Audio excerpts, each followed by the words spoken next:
My brother, this is something he's been waiting for, and he's probably spent more time thinking about it. For the rest of us, it's more a question of, okay, we have to shift the way we support. According to an insider source, King Charles III has secretly summoned Princess Anne to Buckingham Palace for an urgent meeting entirely omitted from the royal schedule. Shockingly, the meeting comes amid the king's deteriorating health, with several senior aides abruptly dismissed from the premises to ensure absolute secrecy.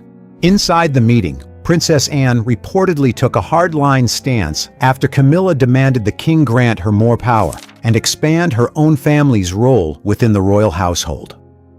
Anne immediately pushed back firmly, stating that the monarchy cannot be driven by personal ambition.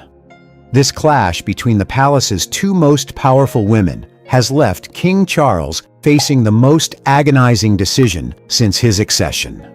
Crucially, just hours after the meeting, a flurry of classified documents was delivered to the king's study, sparking intense speculation that a plan to shift the balance of power within the royal family has been long in the making. If true, this could mark the most monumental turning point of Charles III's reign.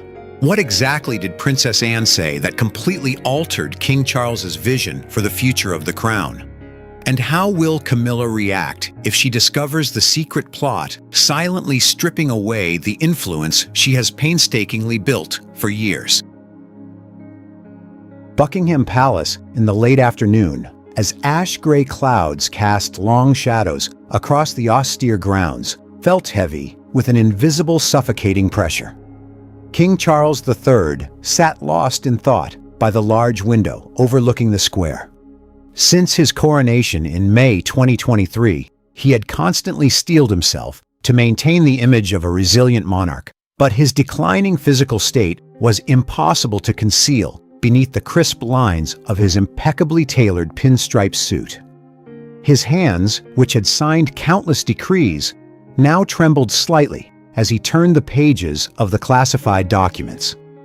This failing health was not merely a physical affliction. It was a warning bell tolling for the stability of the throne at a time when the Windsor family's most reliable pillars were slipping away one by one.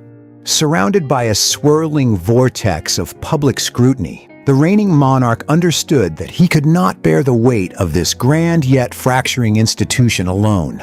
He needed a bedrock, someone who would never betray their duty. The person who stepped into the room was none other than Princess Anne, the Princess Royal, and his only sister. Unlike other members of the family who courted the spotlight, Anne appeared in simple attire, her hair swept up into the same neat, practical bun she had worn for decades. The bond between the two siblings was a singular one forged over more than half a century of sharing the family's triumphs and tribulations under the colossal shadow of Queen Elizabeth II. Between them, there was none of the stiff formality of monarch and subject, but rather the absolute understanding of two eldest children united by a shared ideal of service. Charles knew that Anne was the only person alive who would dare tell him the truth, no matter how brutal that truth might be. The meeting had been arranged in haste, entirely outside the bounds of official protocol or media schedules. As the two faced each other, there was no warm embrace nor any superfluous pleasantries.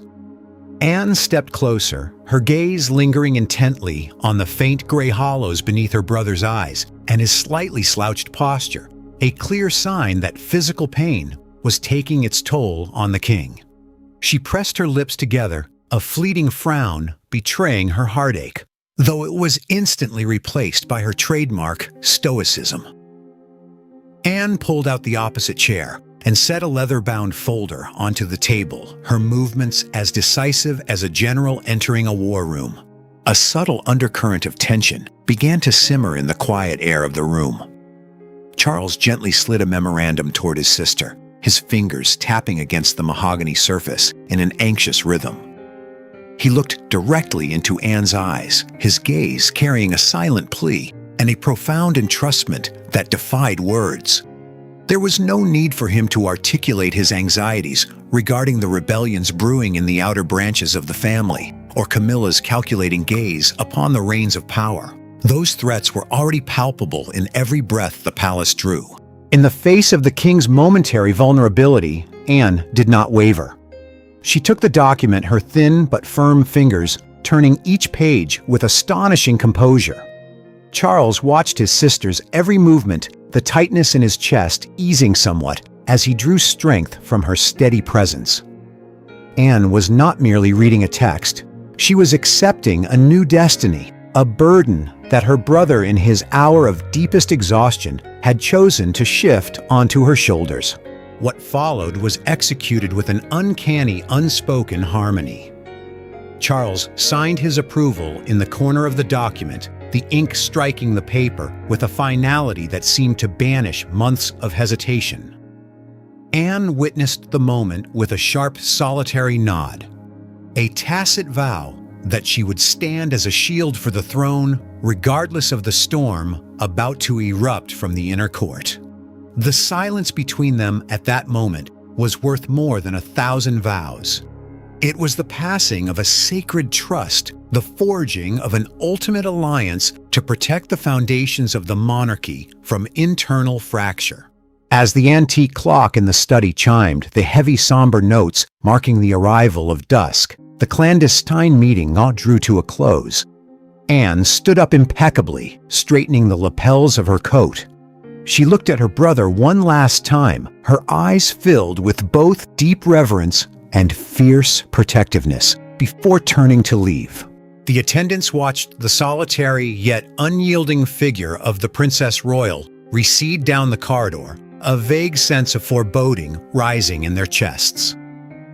Everyone understood that when the royal family's woman of steel emerged from a secret meeting with an expression like that, a new chapter one fraught with storms and upheaval for the reign of Charles III had officially begun. The car carrying Princess Anne rolled out of the Buckingham Palace grounds, leaving behind curious glances and an atmosphere thick with suspicion. Inside the quiet interior of the vehicle, the Princess Royal leaned back against her seat, her eyes fixed on the window, as the London streetlights blurred into the night mist. She tilted her head back, and a very faint sigh almost escaped her lips, only to be instantly checked by the iron discipline that had become a part of her very blood and bone. In Anne's mind, at this moment, her brother's silent entrustment did not spark fear. Instead, it reeled back a memory tape of over half a century of service. The first memory surged back vivid in every detail that fateful afternoon in March 1974 on the Mall. At 24 years old, staring down the dark barrel of a gun held by the mentally unstable kidnapper Ian Ball, a young princess should have screamed in terror. Yet Anne's actions that day went down in history as a symbol of sheer fortitude. She had refused to get out of the car with a cold, definitive answer, utterly shattering the assailants' plans. That bravery was no youthful impulse, but the earliest manifestation of a mindset that always placed royal dignity above personal survival. Anne looked down at her hands, the very fingers that had tightly gripped the reins of her horse at the 1976 Montreal Olympic Games. The burning desire for victory on the world's highest sporting stage back then was the exact same energy she used to face the thousands of tedious, repetitive official engagements in the decades that followed. While other members of the Windsor clan constantly courted media attention, Anne chose a path of complete isolation. The conflict between her philosophy of life and the rest of the royal family was starkly evident in how she treated privilege.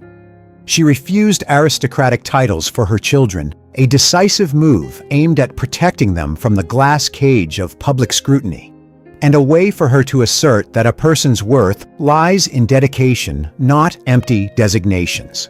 Year after year, when the statistics for royal engagements were published, Anne's name always sat proudly at the top, with numbers reaching into the hundreds. These were not lavish galas. For the most part, they were trips to remote lands and small charities devoid of the flashing lights of the press. She worked like a Swiss watch, durable, precise, and never demanding a word of praise. It was this extreme level of devotion that forged an invisible yet unbreakable bond between her and King Charles III.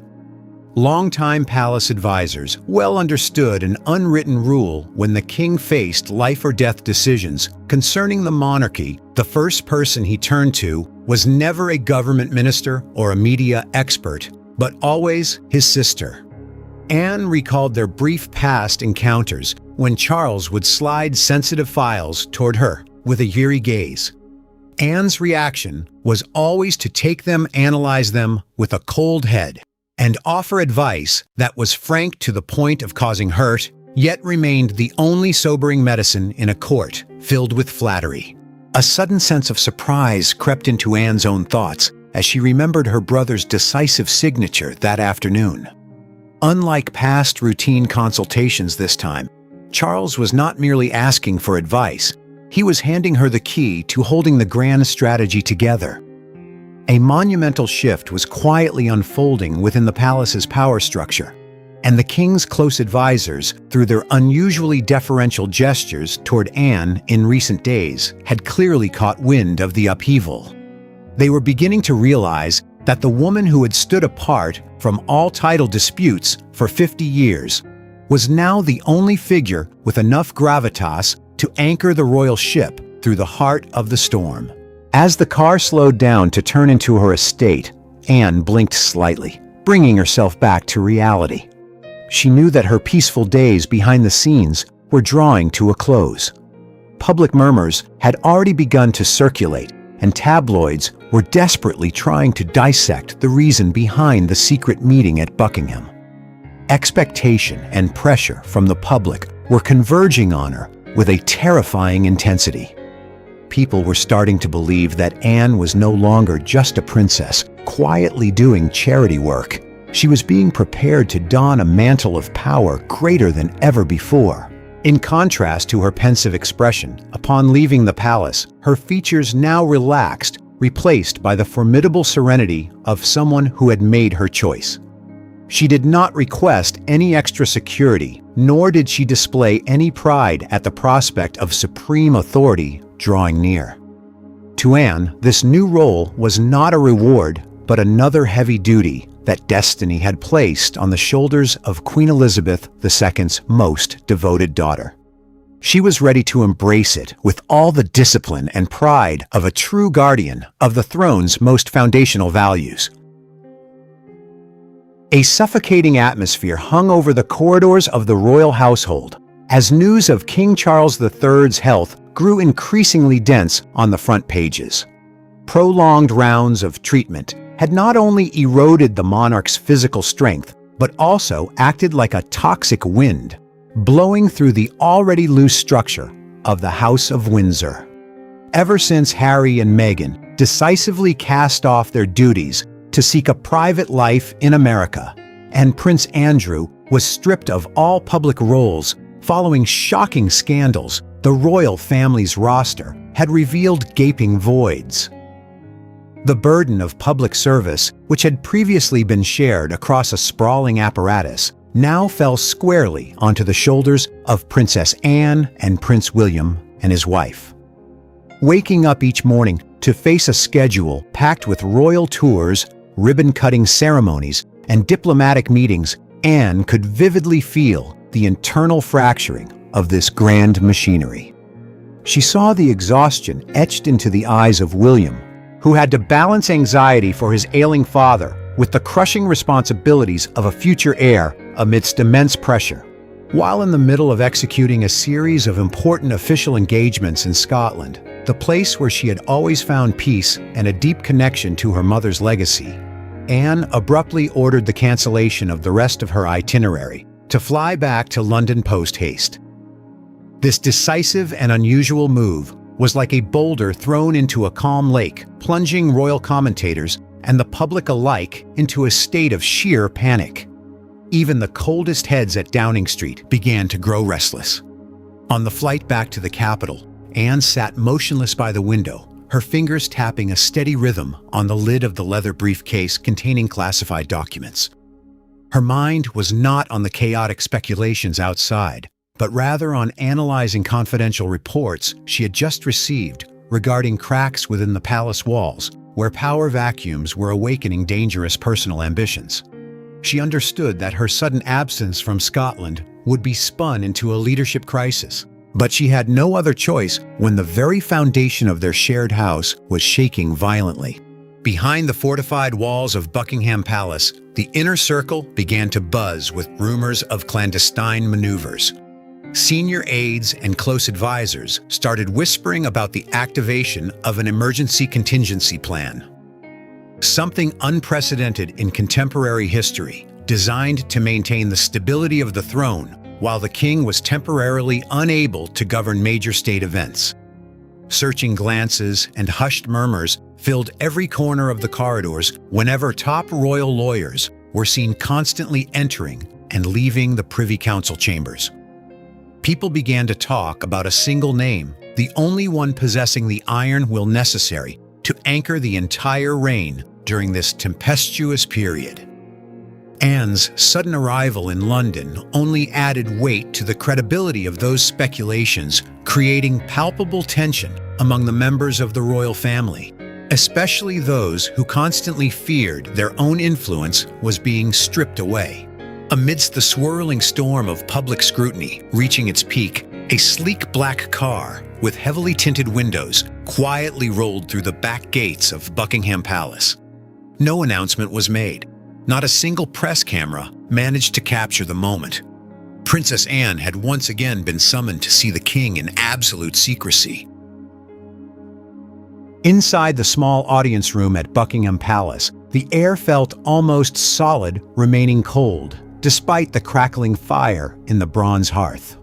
Queen Camilla sat erect, one hand resting lightly on her luxury crocodile leather handbag, her diamond-ringed fingers tapping a calculating rhythm.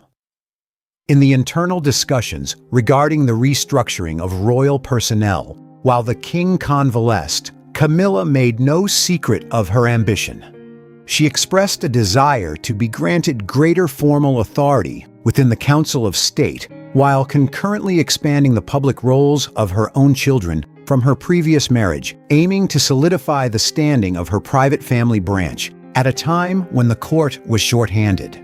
Her eyes gleamed with the confidence of someone who believed she held the ultimate sway over the most powerful man in the kingdom. Sitting across from her, Princess Anne received these demands with a terrifying silence. Not a single muscle on the Princess Royal's face moved, but her eyes narrowed, becoming as sharp as a velvet-sheathed blade. Anne resolutely pushed back. To a woman who had dedicated more than half a century to unconditional service, turning the monarchy into a vehicle for personal gain or the expansion of private influence was a profound insult to the legacy of the House of Windsor. She set her teacup down onto the porcelain saucer with a faint yet definitive click, an action that served as an unspoken declaration of war. Anne looked directly at Camilla, her gaze heavy with contempt for such selfish ambitions. She asserted through her icy demeanor alone that the crown must be guided by service discipline and sacrifice, not treated as a playground for personal power plays. These two diametrically opposed philosophies of life stretched the palace atmosphere tighter than ever before. The conflict did not erupt into heated arguments, but instead played out through every gesture, glance, and pressure-filled silence. Camilla subtly adjusted her collar, striving to maintain the pride of a queen, but the tight interlocking of her fingers betrayed her unease before the unyielding fortress that was Anne. Any aide passing through the corridor outside took care to tread lightly, evading the shadow of the confrontation looming over the room. In the eye of the storm between the two women, King Charles III sat at the head of the table, his face etched with exhaustion and profound internal torment. On one side was the companion who had walked with him through decades of public scrutiny. On the other was his own flesh and blood, the only person he could truly trust to safeguard the survival of the dynasty. In an unexpected twist, the king did not render an immediate decision to defuse the situation. He raised a single hand, a weary gesture that nevertheless carried enough authority to close the folder before him. He instructed the secretaries to review the entire long-term future plan of the monarchy, delaying any final conclusion. This move by Charles acted as a temporary retreat, plunging the confrontation into a suffocating truce. Camilla rose first, walking away with an air of elegance that could not entirely hide the tension in her shoulders. She believed she still had time and her own unique advantages to alter the king's mind before it was too late. Anne, meanwhile, remained in the room for a few moments longer. She slowly gathered her documents, her gaze drifting to the trees swaying in the wind outside the window, her resolve to protect the foundational values of the throne, hardening like iron. After days of confining himself to his private study at Buckingham Palace, surrounded by thick stacks of legislative files and bleak medical reports, King Charles III finally arrived at the ultimate choice for his reign. Sleepless nights, brought on by physical pain and mental strain, had guided him toward a definitive resolution. Sitting before the antique oak writing desk, where the late Queen had once signed decrees that altered the course of history, the monarch slowly opened the leather box containing the royal seal. His hands trembled, but his eyes had regained the steadfast resolve of a head of state. He set his pen to a special document, officially approving the contingency plan to grant Regency powers to Princess Anne, should his health render him unable to execute his duties, while flatly rejecting every proposal to expand authority or increase the role of Camilla's private family branch. The inevitable conflict erupted that very afternoon when Camilla was informed of the contents within the red leather folder resting on the king's desk.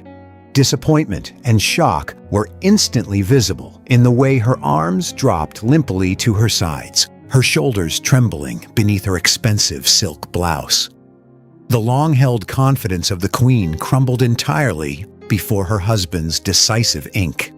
Refusing to accept this reality, Camilla stepped closer to the desk, her fingers gripping the back of a chair, as she attempted to use a pleading gaze and familiar gestures to persuade the king to change his mind at the final hour.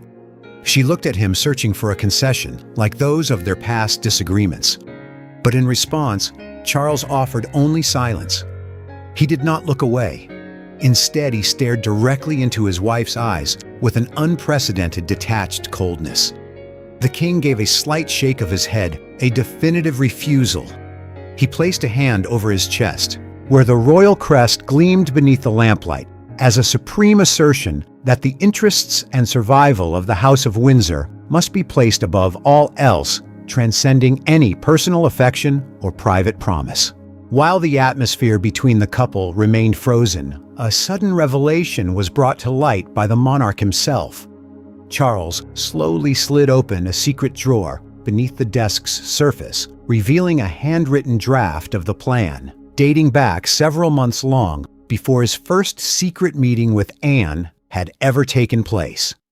The king had been quietly preparing for this transition for a long time, the moment he recognized the initial fractures in the royal structure. His far-sighted calculations proved that summoning Anne was not an impulsive decision made in a moment of crisis, but a meticulously considered strategy aimed at forging the sturdiest possible shield for the throne. This silent disclosure dealt a crushing blow to Camilla's ambitions, forcing her to realize that any effort to turn the tide at this stage was already far too late. Princess Anne entered the room after Camilla had departed through the rear exit. Facing the brother, who had just made an historic decision, the Princess Royal showed no sign of triumph or the pride of a victor. She slowly approached the desk, receiving the Regency document with both hands in absolute reverence.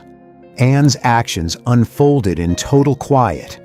She bowed her head slightly, to accept the new responsibility, taking the future of an entire empire onto her shoulders without making a single demand for privileges, perks, or prestige. To the woman of steel, this supreme authority was merely another command to serve one that her royal blood compelled her to fulfill until her very last breath. Once the top-secret decisions from the king's office were officially sealed, a new order was quietly established behind the fortified stone walls of Buckingham Palace. Princess Anne began a stretch of working days with an even more grueling intensity than before. The erect silhouette of the Princess Royal was a constant fixture at Privy Council meetings, her thin but decisive hands turning the pages of the most critical royal decrees. Every step she took, every nod of her head at major diplomatic functions now carried an entirely different weight, the weight of a regent in all but name, holding the very soul of the dynasty. Conversely, Camilla's influence over internal affairs diminished visibly. The Queen appeared less frequently at strategic briefings, choosing instead to retreat into the background, her strides through the palace corridors stripped of their former triumphant confidence, replaced by a resigned silence in the face of an irreversible reality. Outside the palace walls, the waters of public opinion were far from still. Fierce debates continued to erupt across newspapers and public forums.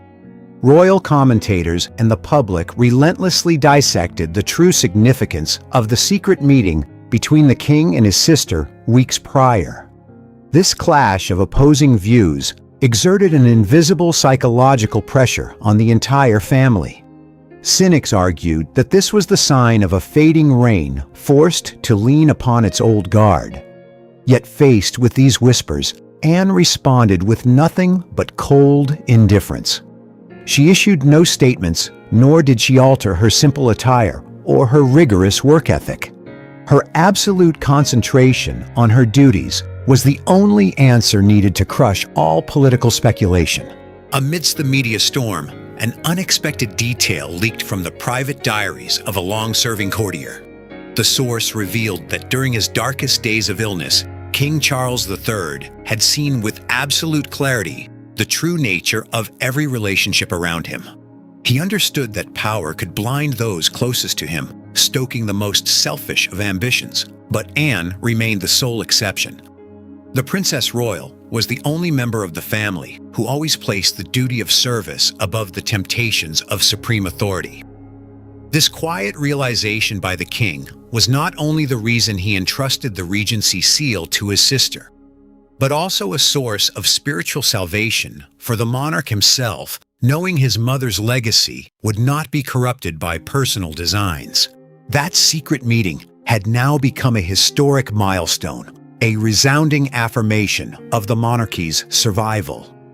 Inside her study, Princess Anne stood by the window overlooking the quiet square, her lips pressed into a firm, unwavering line. The future of the British monarchy, though fraught with countless trials and upheavals ahead, had finally found a safe harbor. It was protected and preserved by a woman who viewed duty as the highest virtue of her life, the most trusted sister, the loyal gatekeeper of the House of Windsor. After reading this story, do you believe King Charles III's decision to grant regency powers to Princess Anne was a wise choice made for the greater good? Or did it inadvertently plunge the royal family into an even more brutal covert power struggle with Queen Camilla? Share your thoughts with us in the comments section. Remember to like, share, and subscribe for more. Also click the next video showing on your screen. You will enjoy it.